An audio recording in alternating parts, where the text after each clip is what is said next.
Interaksi antar perangkat.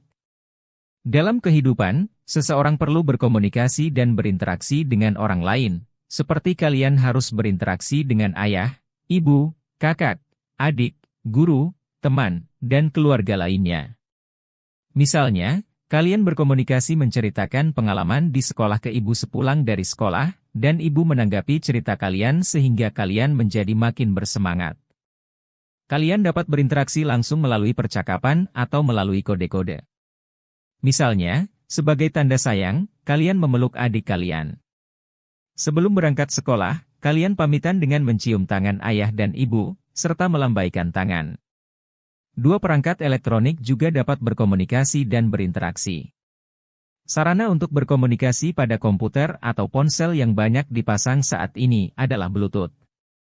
Bluetooth adalah standar teknologi tanpa kabel, nirkabel, yang digunakan untuk bertukar data antara perangkat tetap dan seluler dalam jarak dekat menggunakan gelombang radio ultra high frequency, UHF, dari 2,402 GHz hingga 2,480 GHz, dan dapat digunakan untuk membangun jaringan area pribadi, PAN. Bluetooth memiliki banyak kegunaan, yaitu, menghubungkan laptop dan ponsel, ponsel dan headphones, ponsel dan televisi, dan lainnya. Selain itu, ada juga cara berbagi koneksi internet dari telepon seluler dengan komputer lain yang terhubung. Cara itu disebut dengan tethering atau disebut juga phone as modem, PAM. Koneksi peranti seluler dengan peranti lain tersebut dapat dilakukan melalui LAN nirkabel, WLAN Wi-Fi, melalui Bluetooth atau dengan koneksi fisik menggunakan kabel, misalnya melalui USB. Jika tethering dilakukan melalui WLAN, akan tercipta hotspot seluler, yang memungkinkan peranti telepon berfungsi sebagai router portabel. Hotspot seluler bisa dilindungi dengan PIN atau kata sandi. Peranti seluler yang terhubung ke internet dapat bertindak sebagai titik akses nirkabel portabel dan router untuk peranti yang terhubung dengannya. Closed Circuit Television, CCTV. CCTV atau biasa juga disebut video surveillance adalah alat yang mampu merekam kejadian dalam bentuk video. CCTV yang terpasang digunakan untuk merekam kejadian dalam radius tertentu di sekitar CCTV. CCTV adalah televisi dengan sistem rangkaian tertutup, karena sinyal tidak ditransmisikan secara terbuka seperti pada siaran televisi.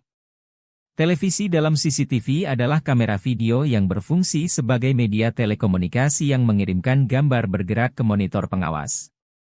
Gambar bergerak atau video tersebut bisa direkam dan disimpan ke media penyimpan elektronis.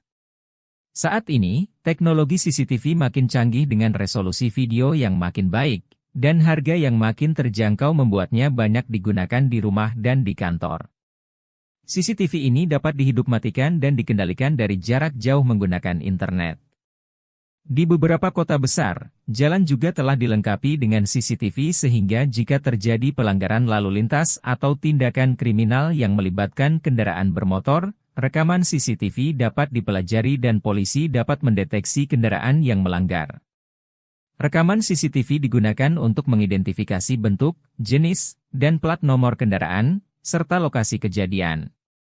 Hal ini memudahkan polisi untuk mencari pemilik kendaraan yang terlibat dalam pelanggaran atau tindakan kriminal tersebut. CCTV dapat merekam kejadian dalam durasi waktu yang panjang. Dalam 1 jam, mungkin akan terekam banyak kejadian dan kendaraan yang lewat. Pada saat polisi harus memeriksa rekaman CCTV dan mencari informasi, mungkin akan dibutuhkan waktu yang lama sekali. Untuk mempersempit pencarian, polisi dapat memilih hanya memeriksa rekaman pada jam tertentu. Pencarian informasi pada rekaman CCTV terkadang tidaklah cukup dengan hanya melihat rekaman videonya, tetapi diperlukan juga aplikasi untuk membantu polisi mencari dan mengidentifikasi suatu kejadian.